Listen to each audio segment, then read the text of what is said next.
আপনারা কি বাংলাদেশি নাকি আদিবাসী? উত্তর দেন। সবার আগে আমাদের একটাই পরিচয়, আমরা বাংলাদেশি। আপনারা বাংলাদেশে কয়টা জাতির নাম জানেন? আমরা বললে তুমি কে আমি কে বাঙালি বাঙালি স্লোগান তুলি, তাই না? আমরা তো সবাই বাঙালি না, আমরা সবাই বাংলাদেশি। আপনাদেরকে এই যে গাছটা তৈরি করেছি, এই গাছটা হচ্ছে বাংলাদেশি গাছ। এই বাংলাদেশি গাছে 50টি জাতি রয়েছে। গতকাল যে ঘটনা নিয়ে আপনার মারামারি হয়েছে, এই ঘটনার সংক্ষেপে আপনাদের কাছে একটু উত্থাপন করতে চাই। বাংলাদেশের 4টা ধর্ম আছে, হিন্দু, বৌদ্ধ, খ্রিস্টান, মুসলমান। আদিবাসী যে একটা ধর্ম আমি আগে জানতাম না। গতকাল মিডিয়াতে, সোশ্যাল মিডিয়ায় আসার পরে আমি জানলাম আদিবাসী নামে একটা ধর্ম রয়েছে বাংলাদেশে। কিন্তু আমি তো আদিবাসী ধর্মের মধ্যে নাই। কিন্তু যারা এই বিতর্ক তৈরি করার জন্য সূক্ষ্মভাবে ইনজেক্ট করেছে, আপনারা খালি চোখে যাদেরকে দেখছেন, যারা মারামারি করছে, ওরা আসল লোক নয়। ওদের পিছনে আরো গভীরে বোয়াল মাছের মতো ঘাপটি মারে পানির গভীরে বসে আছে এরা। ওদেরকে খুঁজে বের করে আনতে হবে আমাদের। ওদেরকে যদি খুঁজে বের করতে আনতে না পারে, তাহলে আদিবাসী নয়, সনাতন নয়, কিংবা ইসকন নয়, হাজারো সংগঠন আসবে আগামীতে বাংলাদেশকে বিতর্কিত করার জন্য। আমি বলি, এই যে বাংলাদেশি নামক গাছে 50টি জাতি রয়েছে, কে ছিঁড়তে চায় এই গাছের পাতা আমি দেখব। যে ছিঁড়বে তাকে আমি ছিঁড়ে ফেলবো, তাকে ছিঁড়ে ফেলবো আমি। আপনারা কি ছিঁড়তে প্রস্তুত আছেন? আপনারা কি বাংলাদেশি নাকি বাঙালি? আপনারা কি বাংলাদেশি নাকি উপজাতি? আপনারা কি বাংলাদেশি নাকি আদিবাসী? উত্তর দেন। আমি বাংলাদেশি পরিচয় বাঁচতে চাই। এরপরেই আসবে আমি চাক কিনা, আমি মারমা কিনা, আমি খিয়াং কিনা, আমি বম কিনা, আমি মারমা কিনা, আমি সাঁওতাল কিনা, আমি ওরাও কিনা, আমি টংচঙ্গা কিনা, আমি গারো কিনা, এরপরে পরিচয় আসবে।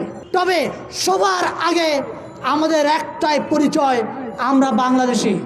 এই চেতনাকে আমরা যারা লালন করব না, তারাই প্রত্যেকে এই বাংলাদেশের রাষ্ট্রদ্রোহী নামে ওদেরকে আখ্যায়িত করা হবে। আমি চাই সরকারের কাছে উদাত্ত আহ্বান জানাবো, আমার বাংলাদেশে 50টা জাতির নাম যদি সংবিধানে উল্লেখ করা হয়, ওখানে কি 14টা লাইন লাগবে? 14 লাইন লাগবে না, 1 লাইন অথবা 2 লাইন লাগবে। তাহলে এই লাইনে অন্তর্ভুক্ত করলে প্রতিবেশী রাষ্ট্র নামক ভারত যে আমাদেরকে প্রতিনিয়ত ষড়যন্ত্র করে বেড়াচ্ছে, এই ষড়যন্ত্রের হাত থেকে অন্তত পক্ষে আমরা বাঁচতে পারবো।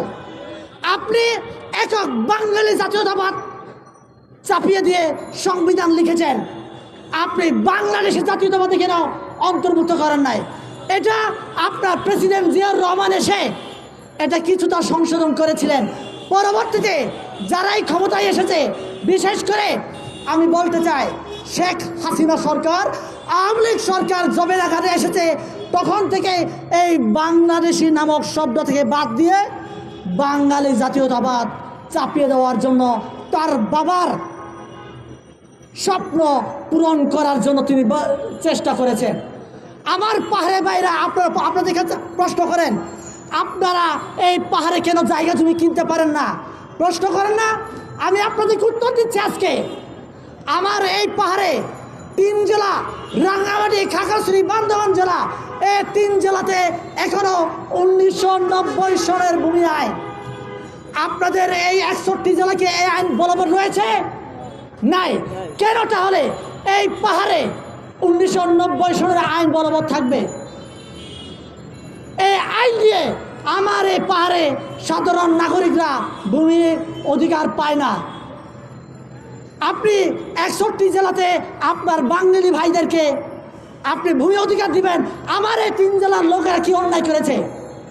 আমরা কি অন্যায় করেছি? আমরা কি, আমাদের দোষ এটাই যে আমরা বাংলাদেশে জন্মগ্রহণ করেছি, আমরা বাংলাদেশকে ধারণ করি, এটা কি আমাদের অন্যায়? এটা যদি অন্যায় হয়ে থাকে উত্তর দিবেন। ভয় পান কিনা? আমাদেরকে ভয় পান কেন আপনারা? আমাদের বুকে আগলে নিতে ভয় পান কেন? আমাকে বুকে আগলে নেন। আমি বাংলাদেশের জন্য আমার রক্তের শেষ বিন্দু টাকা পর্যন্ত, আমার এই পাহাড়ের ভাইরা তার রক্তের শেষ বিন্দু টাকা পর্যন্ত এই বাংলাদেশের সার্বভৌম রক্ষা করার জন্য তাদের জীবন বিলিয়ে দেওয়ার জন্য প্রস্তুত আছে। তবে আমি কিছু মুষ্টিমেয় পথভ্রষ্ট ভারতের পাঁচটা কিছু দালাল আছে, তাদেরকে আমি হুঁশিয়ারি দিতে চাই, আপনারা সাবধান হয়ে যান, আপনারা ভালো হয়ে যান, বাংলাদেশের পক্ষে কাজ করেন, বাংলাদেশের সার্বভৌম রক্ষা করার জন্য কাজ করেন। আপনারা এটাই দাবি করেন আমরা বাংলাদেশের চেতনায় বাংলাদেশের নাগরিক হয়ে আমরা বসবাস করতে চাই, এটাই দাবি করেন।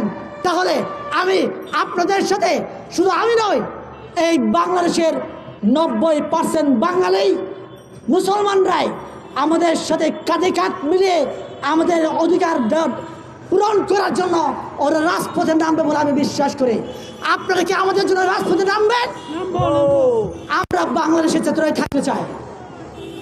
আমি শেষ আরেকটা কথা বলি, আমার এই পাহাড়ের ভাইরা, আপনারা বলেন আমরা জন্তু নাকি জানোয়ার, আপনারা আমাদেরকে ভয় পান, আমাদেরকে ভয় দেখায়, এই পাহাড়ে যাইও না তোমাদেরকে গুম করবে, এই পাহাড়ে যাইও না তোমাদেরকে সে দেবে। এই ভয়টা কে দেখাচ্ছে আপনি জানেন? এই ভয়টাই দেখাচ্ছে আমাদের পার্শ্ববর্তী রাষ্ট্র ভারত। সরাসরি এসে ভয়টা দেখাচ্ছে না। আমার এই পাহাড়ে, আমার এই বাংলাদেশে, এই আনাচে কানাচে কিছু বাম ডাম লোকেরাই এই ভয়গুলো দেখাচ্ছে আপনাদেরকে। ভয় পাবেন না, বুকে আগলে এই বাংলাদেশের রক্ষা করার জন্য আপনারা আমাদের সাথে হাতে হাত মিলান, কাঁধে কাঁধ মিলান।